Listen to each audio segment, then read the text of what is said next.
All right, deep divers buckle up, because today we are diving deep into a story that's been blowing up online. Yeah, this one's got it all. Oh, it does. It does. We've got Biden, we've got Trump, we've got some, shall we say, colorful language. Definitely caught my eye. I was scrolling through X and bam, there it And was. of course, the headlines don't tell the whole story, right? Yeah, That's why you're here with us, that's what we're here for. to get the full context and figure out what really happened. So are you ready to unpack this thing? Let's get into it. Okay, so just to set the scene, we're talking about President Biden, a Zoom call with Voto Latino. Right, Latino voter outreach group trying to get folks to the polls. Exactly, October 29th, 2024.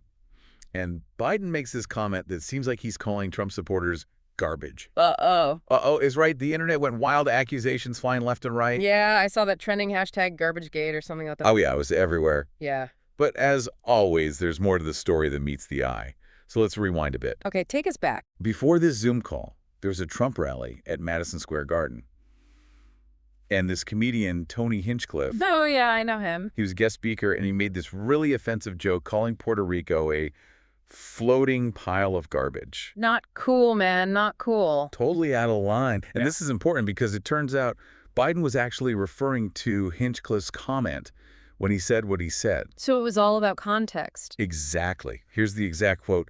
"The only garbage I see floating out there is his supporters. His demonization of Latinos is unconscionable, and it's un-American." So he starts by saying supporters, but then he kind of like corrects himself and clarifies. Yeah, he does. And that's where things get tricky. Because, of course, the right-wing media jumps all over this quote. They're going to do what they do. They cut out the context about Hinchcliffe, and suddenly it's Biden attacking all Trump supporters. Classic out of context situation. Exactly. And, of course, this spreads like wildfire online. People are sharing it, reacting to it. It's a perfect storm for a political soundbite. It really is. So the White House, realizing this could get out of control, quickly issues a clarification. Smart move. They emphasized that Biden was condemning the hateful rhetoric at the rally, not attacking Trump supporters as a whole. Damage control in action. Right. But the story doesn't end there. Yeah. Biden himself goes on X to clarify further. Oh, I saw that tweet.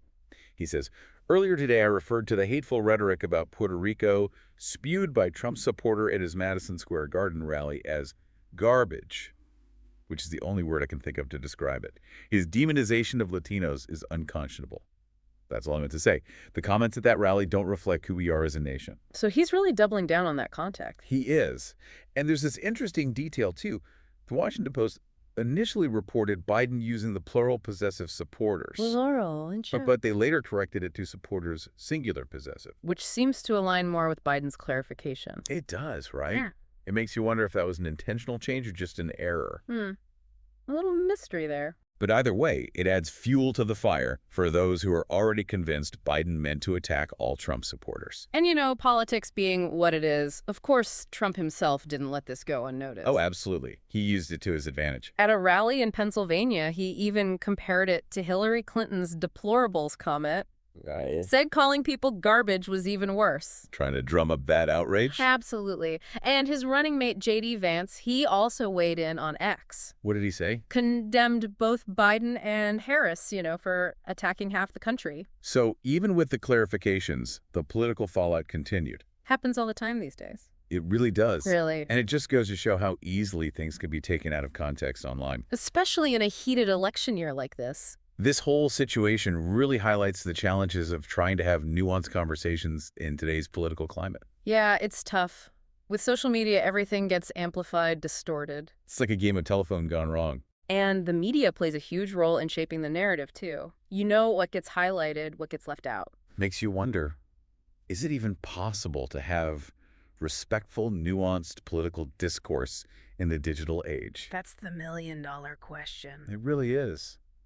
So what do you think Deep Divers is any? Is it possible? Or are we doomed to be ruled by sound bites and outrage? I don't know, but it's something to think about for sure. It is. And it's a reminder that we all have a responsibility to be critical thinkers, to look for the full context before we jump to conclusions or share something online. Couldn't agree more. So that's the story of Biden's garbage comment. A story of context, misinterpretation, and the power of the internet. A real deep dive. It was. And we want to hear your thoughts. Deep divers, do you think Biden meant to attack all Trump supporters? Or was this a case of a comment being taken out of context? Let us know in the comments below. And don't forget to like and subscribe for more deep dives into the stories that matter. And hit that notification bell so you don't miss out. That's right. See you next time. See ya.